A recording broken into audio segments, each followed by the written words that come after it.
Halo sahabat cerdas, Assalamualaikum warahmatullahi wabarakatuh.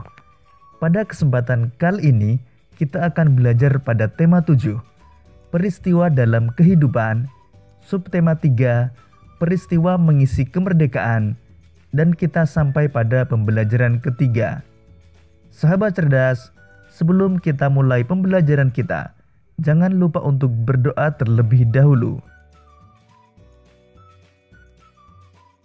Mengisi kemerdekaan dapat dilakukan dengan mengamalkan nilai-nilai Pancasila dalam kehidupan sehari-hari.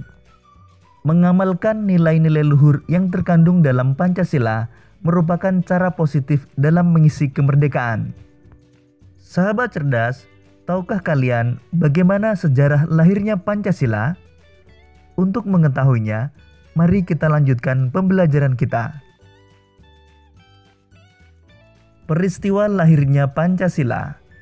Pancasila berasal dari bahasa Sanskerta, yaitu panca dan sila. Panca artinya 5 dan sila artinya dasar. Jadi Pancasila berarti 5 dasar atau 5 asas. Dalam kitab Sutasoma karangan Putantular, Pancasila berarti berbatu sendi yang 5 atau pelaksanaan kesusilaan yang 5.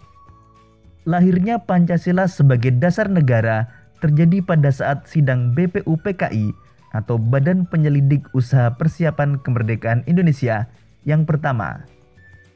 Sahabat cerdas, berikut ini usulan-usulan dasar negara yang disampaikan oleh 3 tokoh bangsa.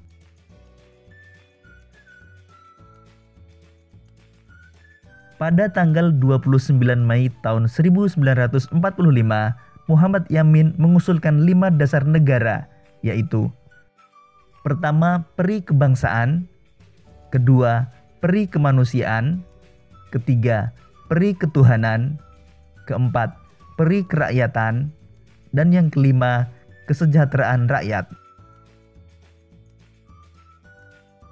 Pada tanggal 31 Mei tahun 1945, Profesor Dr. Mr. Supomo dalam pidato singkatnya mengusulkan 5 asas.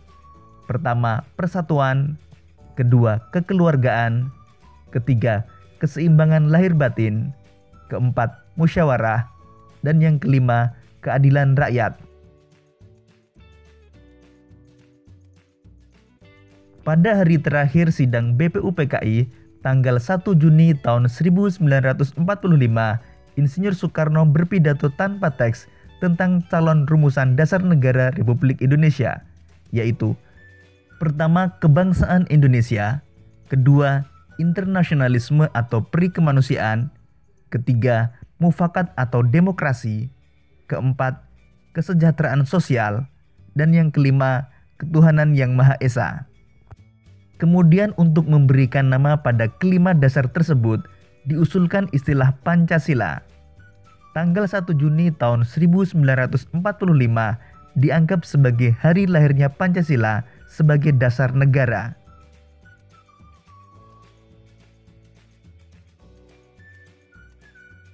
Sahabat cerdas, pada tanggal 18 Agustus tahun 1945 disahkan Undang-Undang Dasar 1945 pada sidang Panitia Persiapan Kemerdekaan Indonesia atau PPKI, termasuk pembukaan Undang-Undang Dasar 1945. Di dalam pembukaan Undang-Undang Dasar 1945 termuat isi rumusan prinsip dasar negara yang disebut Pancasila, tepatnya pada alinea keempat yang berbunyi sebagai berikut. Pancasila. 1. Ketuhanan yang Maha Esa. 2. Kemanusiaan yang adil dan beradab. 3. Persatuan Indonesia. 4. Kerakyatan yang dipimpin oleh hikmat kebijaksanaan dalam permusyawaratan perwakilan. 5.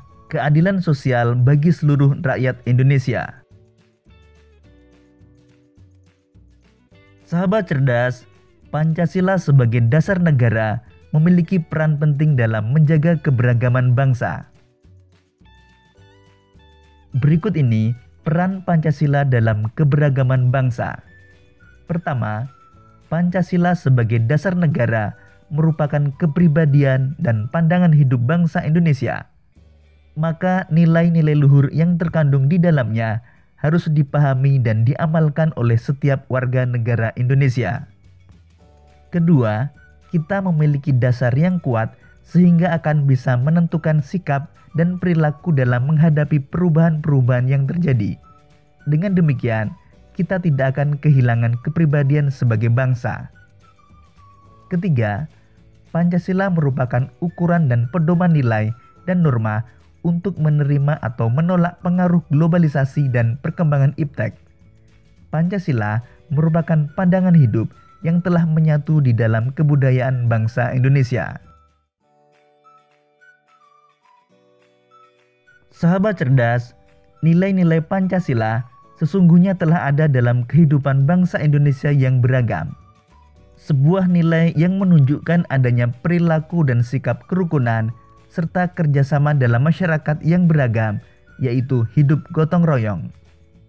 Sahabat cerdas, gambar berikut ini merupakan salah satu contoh kegiatan gotong royong yang dilakukan oleh masyarakat.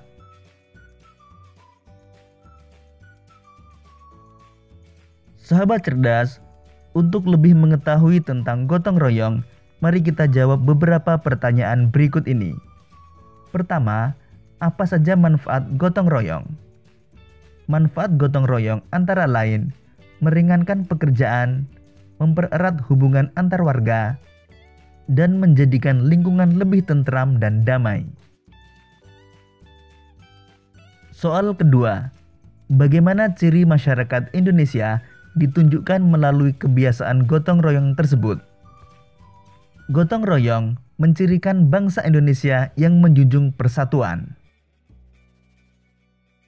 Soal ketiga, nilai-nilai Pancasila apa sajakah yang nyata dalam gotong royong tersebut? Nilai Pancasila yang ditunjukkan oleh gotong royong antara lain persatuan dan kesatuan Indonesia, kerjasama, kekeluargaan, tolong-menolong, dan peduli dengan sesama.